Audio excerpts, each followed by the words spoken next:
Hello, my name is Benjamin Hart. I'm an American attorney and the managing director of Integrity Legal here in Bangkok, Thailand. As the title of this video suggests, we're discussing or asking the question, why isn't low inflation suitable for Thailand? Let's dig in here. I thought of making this video after reading a recent article from the Bangkok Post, bangkokpost.com. The article had, in my opinion, one of the most ridiculous headlines I've ever read. Finance Minister says low inflation, strong baht hinder growth. Huh? Quoting further, inflation remains too low and the baht is excessively strong, which is not conducive to economic expansion, says Finance Minister Pichai Chunhawajira. Well, I would say we're not in a high growth time in the world economy. And also demographically, as you've discussed nonstop, and by you, whatever World Economic Forum spewing philosophies folks have been spewing roughly the past 14 to 16 months says that, oh, the demography in Thailand is all messed up, so therefore it's gonna show lower growth. Because isn't the point that Thailand already has hit the level of a sophisticated economy? And yes, sophisticated economies have lower birth rates. And so yes, those economies are not going to expand like, oh, I don't know, Indonesia, where if you put a laundromat into certain places in some of these countries, it would increase GDP by 1%. Okay, Thailand is not an undeveloped country. It's already a sophisticated economy. And meanwhile, inflation is a secret tax that extracts wealth, quite frankly, from not only everybody, but it especially and most perniciously extracts wealth from the lowest strata of society. So it begs the question, like, what do you mean that low inflation is hindering growth? And what growth? In what terms are we talking about growth? Because again, for the last year, people have been saying, or especially from the core coalition of this government, who seems to, again, be enamored with World Economic Forum policy, so much so our prime minister felt the need to go over there. And then meanwhile, whatever it is Mr. Thaksin is at this point, if not directly involved with these folks, he's made a bunch of speeches talking about all these WEF talking points. You know, my point being, how is, again, low inflation bad for anybody in Thailand, really? You know, and what's this growth, meanwhile, we're talking about in terms of financialized nonsense? I mean, where's the growth in the West from all of this? Let's go into a super amount of debt and then jack up inflation. Where does this prosperity come from? I'm not seeing it. That said, quoting further, speaking on Thursday at the Money Expo themed Digital Finance for All, well, what if we don't all want digital finance? Meanwhile, quoting further, Mr. Pichai vowed to revive the, quote, easy e-receipt, unquote, initiative.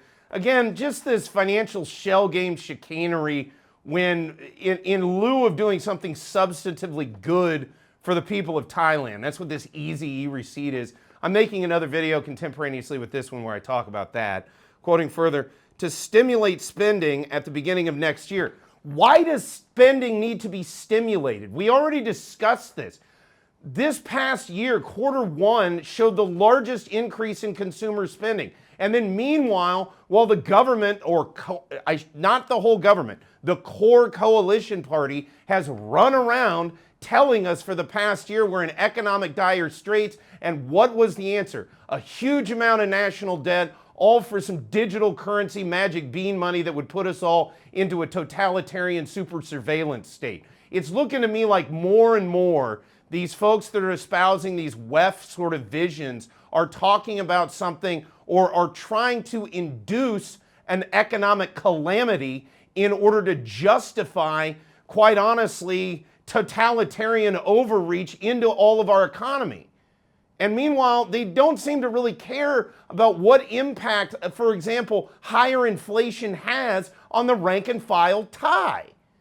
Quoting further, he also commented on the Monetary Policy Committee's decision on Wednesday to maintain the policy interest rate at 2.25%. Yeah, first of all, the Bank of Thailand seems, in my mind, to at least be keeping a much more level head about things and saying, hey, we don't know exactly what's going on. We're just going to stay the course, keep going with what we're doing. Because quite frankly, especially in the tourism sector, we've seen a massive turnaround in Thailand economically. Meanwhile, I do get it. Exports are having some issues, but that has other factors involved with it, most notably Chinese dumping. Okay, the point I'm trying to make is, again, where's the justification for all of this government stimulus at a time where I don't think the rank and file Thai needs a great deal of excess stimulus from normal times? If we needed stimulus at any time, it was during, oh, I don't know, the 2.5 years when the government shut us all down, but set that aside. Okay, now again, it's this notion that high inflation is good, a strong baht, sound money by Thailand is bad. You know, these are just nonsensical notions. Quoting further, he also commented on the Monetary Policy Committee's decision on Wednesday to maintain the policy interest rate at 2.25%, stating that keeping inflation at a reasonable level is more beneficial to the economy than maintaining it at a relatively low level. Let's translate that. Higher inflation is better than lower inflation. That's what he's saying. And I don't know how he justifies that. How do you tell somebody who lives hand to mouth on a working wage? How do you tell a working class person who the difference between 1 baht in terms of ramen noodles makes a difference that substantially higher inflation is good? How do you justify that? I don't get how you justify that. Not to say nothing of the fact it's a hidden tax, just that phenomenon alone, to my mind, is not something you can justify to the average rank and file Thai. Meanwhile, quoting further, Mr. Pichai said he would like headline inflation to reach 2%, the midpoint of the regulator's target range of 1 to 3%, which he deemed suitable for the current economy. Suitable to the current economy? I mean, how so? If you think about that, 2% inflation over 5 years compounded, that's robbing 10% of people's purchasing power.